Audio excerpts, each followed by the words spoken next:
नमस्कार, मैं हूं रवीश और इंडियन पॉलिटिकल लीग यानी कि आईपीएल में आपका स्वागत है।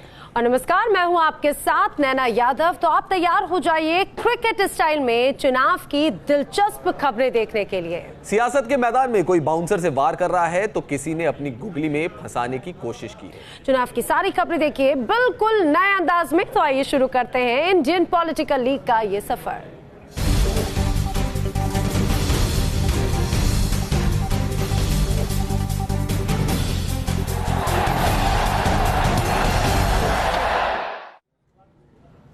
और चलिए बात करते हैं भाई बहन की बॉन्डिंग के साथ में। सियासी रण में बहन बैटिंग कर रही है तो बहन का हौसला बढ़ाने के लिए अभिनेता भाई भी मैदान में पहुंच गए। जी हां नैना, अभिनेता संजय दत्त ने बहन प्रिया दत्त के लिए रोड शो किया। इस दौरान गाड़ी पर प्रिया दत्त भी मौजूद थी। बता दें, संजय दत्त को देखने के लिए सांता क्रूज इलाके में लोगों की भीड़ जुट गई। वो तस्वीरें हमारे दर्शक भी देख रहे हैं। प्रिया दत्त उत्तर मध्य मुंबई से कांग्रेस की उम्मीदवार है।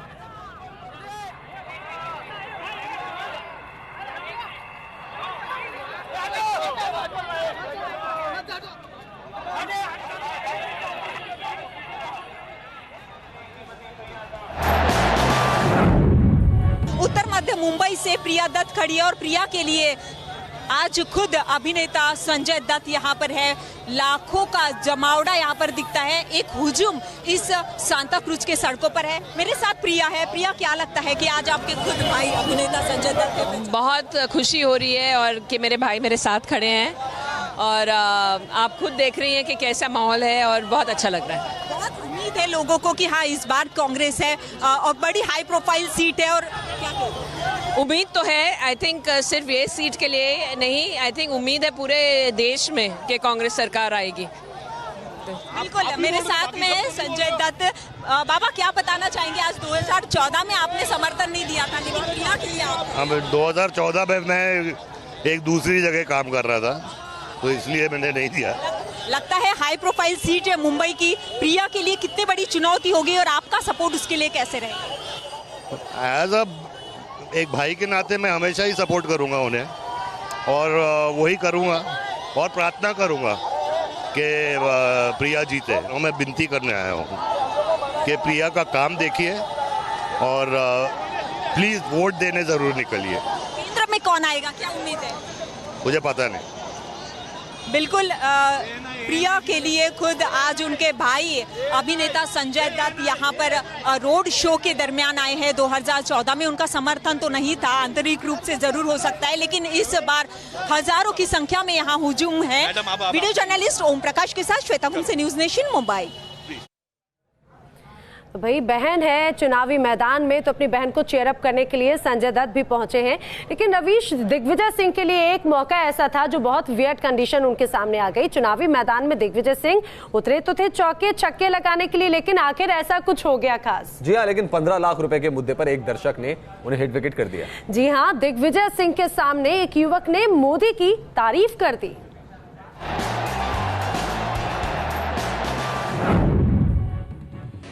तेरे खाते में मोदी जी ने 15 लाख रुपए भिजवा दिए। बोलो, बताओ।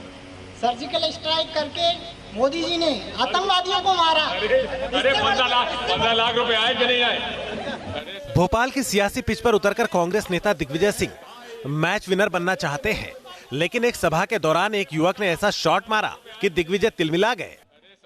दिग्विजय सिंह ईंट खेड़ी में जनसभा को संबोधित कर रहे थे। इसी दौरान दिग्विजय सिंह ने पूछा कि आपके खाते में 15 लाख रुपए आए क्या, और एक युवक को मंच पर बुलाया तो युवक ने दिग्विजय सिंह के सामने ही मोदी सरकार की सर्जिकल स्ट्राइक के कसीदे पढ़ दिए। तुम्हारे खाते में आ गए? आ जाओ इधर आ जाओ, अकाउंट नंबर ले आओ तुम्हारा। हम तुम्हारा नागरिक अभिनंदन करेंगे, तुम्हारे खाते में 15 लाख रुपए आ गए। आ जाओ बेटा, इधर आ जाओ। अन्ना तेरे खाते में मोदी जी ने 15 लाख रुपए भिजवा दिए। बोलो, बताओ। सर्जिकल स्ट्राइक करके मोदी जी ने आतंकवादियों को मारा। अरे 15 लाख रुपए आए कि नहीं आए? अरे सर्जिकल स्ट्राइक मारा, तेरे खाते में 15 लाख रुपए आए कि नहीं आए? नहीं, मैं किसी पार्टी से ताल्लुकात नहीं रखता। मोदी जी ने सर्जिकल स्ट्राइक करके आतंकवादियों को मारा, इसलिए मैं मोदी जी से प्रभावित था। दिग्विजय सिंह भोपाल के सियासी मैदान में कांग्रेस की टीम के बल्लेबाज हैं। यहाँ उनका मुकाबला बीजेपी की साध्वी प्रज्ञा ठाकुर से है। Team news nation.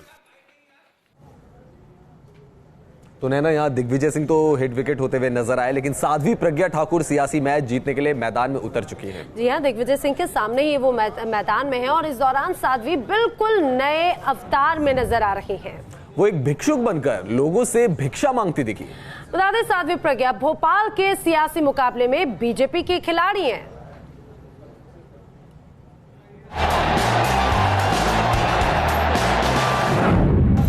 सन्यासी मेरा अधिकार है और मैं उस अपने अधिकार का अपने लोगों से भिक्षा मांगने का अधिकार होता है। सब हमारे लोग तो जब सियासी पिच हो तो इस दौरान बेहद दिलचस्प नजारे नजर आते हैं। कुछ इसी तरह से अमेठी में देखने को मिलता है जब सियासी मैदान में दो बल्लेबाज आपस में भिड़ गए। सवाल वोट का है, इसलिए वार पलटवार होने लगे। जी हाँ, पहले प्रियंका गांधी ने स्मृति ईरानी को घेरा तो स्मृति ईरानी ने भी अपने अंदाज में जवाब दिया।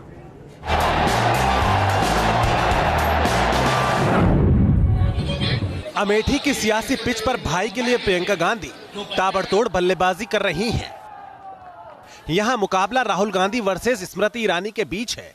तभी तो प्रियंका गांधी वोट मांगने के लिए रायबरेली पहुंची तो यहां नुक्कड़ सभा के दौरान स्मृति ईरानी पर तेज बाउंसर से अटैक कर दिया। यहाँ पे सबसे अजीब बात तो मुझे ये लगी कि ये स्मृति ईरानी जी यहाँ आई और उन्होंने जूते बांटे लोगों को, ये कहने के लिए कि इनके पास जूते भी नहीं है पहनने। ये सोच रही है कि राहुल जी का अपमान कर रही हैं। ये कर रही है अमेठी की जनता का अपमान। जी, हम लोग का हो रहा है। अमेठी की जनता ने कभी किसी से भीख नहीं मांगी है। प्रियंका के जुबानी बाउंसर पर स्मृति ईरानी ने डक करने के बजाय तेजी से बल्ला घुमाया और सियासी बाउंसर पर सिक्सर मारने की कोशिश करती नजर आई। स्मृति ईरानी ने प्रियंका पर पलटवार करते हुए राहुल गांधी पर तंज कस दिया। एक्टर मैं रह चुकी हूँ तो नाटक प्रियंका जी ना ही करें तो बेहतर है। जहाँ तक बात अमेठी में उन गरीब नागरिकों की है जिनके पास पहनने को जूता नहीं था, तो कृपया अगर उनमें थोड़ी सी भी शर्म और मानवता हो तो जाकर हरिहरपुर में देख लें कि सच क्या है। लेकिन हरिहरपुर में जाकर देखने के लिए पहले लापता सांसद से पूछना पड़ेगा उनको कि हरिहरपुर है कहाँ। लगातार दूसरी बार अमेठी के सियासी मैदान में स्मृति ईरानी राहुल गांधी को टक्कर दे रही हैं। इस सीट पर 6 मई को वोटिंग होगी। Team news nation. तो भाई अमेठी में तो मुकाबला बेहद दिलचस्प होने वाला है, ये कहा जा सकता है, लेकिन दिल्ली का मुकाबला भी कम दिलचस्प नहीं है। आखिर इस बार किसे मिलेगा दिल्ली का ताज? कौन बनेगा सियासत का मैच विनर? जी हाँ, क्योंकि चुनावी रण में हर नेता ताबड़तोड़ बल्लेबाजी कर रहा है। मोदी से लेकर राहुल गांधी, मायावती, अखिलेश सभी जोर आजमाइश कर रहे हैं।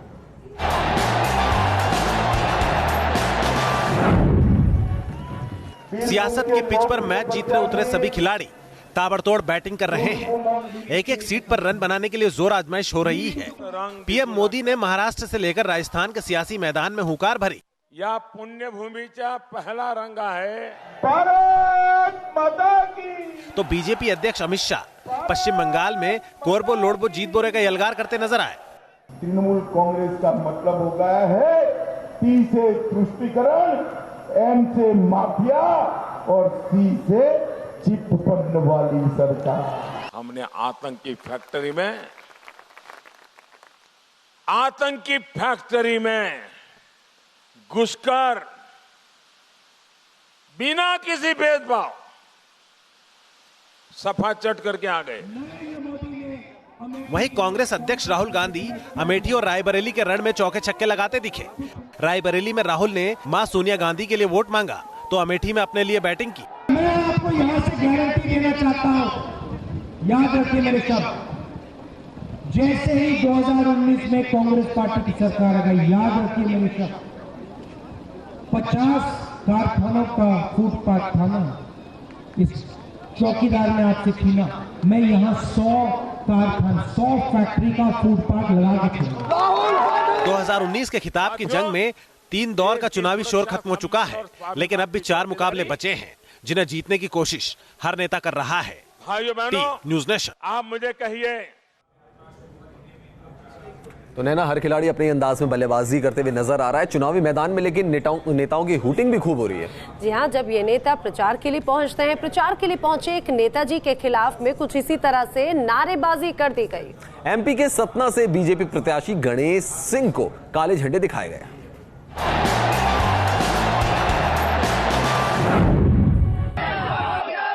चुनावी मैदान में बल्लेबाजी करने उतरे एक नेताजी का सामना जब वापस जाओ के बाउंसर से हुआ तो उन्होंने गाड़ी से उतरना मुनासिब न समझा। ये तस्वीरें हैं एमपी के नागौद विधानसभा क्षेत्र की। यहाँ सतना से बीजेपी प्रत्याशी गणेश सिंह प्रचार मैदान में बैटिंग करने पहुंचे थे, लेकिन जनता उन्हें क्लीन बोल्ड करती नजर आई।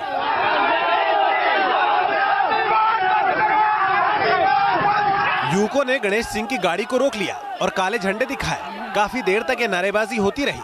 इसके बाद गणेश सिंह बिना जनसंपर्क किए चलते बने। सतना में गणेश सिंह का मुकाबला कांग्रेस के राजाराम त्रिपाठी से है। इस सीट पर 6 मई को मतदान होगा। Team news nation. तो नेताजी यहां पर पहुंचे थे, लेकिन यहां पर उन्हें विरोध का सामना करना पड़ा। वहीं वाराणसी की बात करें तो यहां की सियासी पिच पर अजीब गरीब बल्लेबाज उतर रहे हैं। देश के अलग अलग इलाके से आए लोग यहां नामांकन का पर्चा लेने पहुंचे। और इतना ही नहीं, हर प्रत्याशी वाराणसी के मैदान को जीतने का दम भरता हुआ नजर आ रहा है। हम बीना मध्य प्रदेश से आए हैं निर्दलीय प्रत्याशी के रूप में। ये 3 प्रत्याशी वाराणसी के मैदान में पीएम मोदी को क्लीन बोल्ड करने का दम भर रहे हैं। ना तो इनकी अपनी कोई पार्टी है, ना ही ये जाना पहचाना चेहरा है।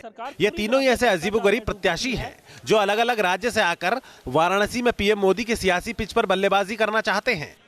ये है प्रवीण सिंह गोसाई जो उत्तराखंड के रहने वाले हैं, लेकिन वाराणसी के चुनावी अखाड़े में पीएम मोदी के खिलाफ बल्लेबाजी कर रहे हैं। न्याय विरोधी और रोजगार विरोधी जो नीतियां हैं उनके खिलाफ हम चुनाव लड़ना चाहते हैं। और अगर यहाँ पे मेरे को 10 प्रस्ताव अपने आप आ रहे हैं, लोग 25,000 रुपए भी दे रहे हैं सर उसके लिए, नॉमिनेशन के लिए, तो ये सुनिश्चित जीत की ओर अग्रसर करता है। और वहीं एमपी के रहने वाले भरत सिंह भी वाराणसी आकर चुनाव में जीत का दम भर रहे हैं। सत्ता की कुर्सी पर नहीं जाने देंगे, ये चेतावनी है नरेंद्र मोदी को। दम है तो जीत कर बता।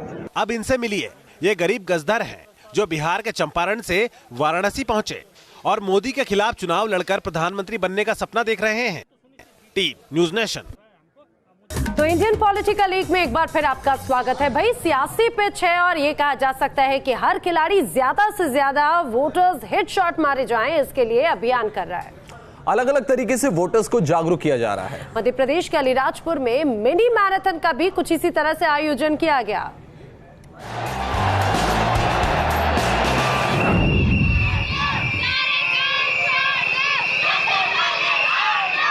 चुनावी स्टेडियम में जनता ताबड़तोड़ बल्लेबाजी करे, इसी मिशन के तहत मतदाता जागरूकता अभियान चलाया जा रहा है।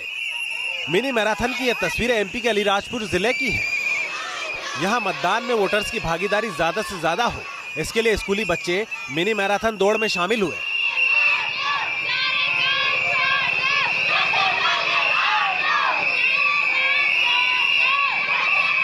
उद्देश्य ये था कि ज़्यादा से ज़्यादा संख्या में 19 मई 2019 को हम वोट करने के लिए आए।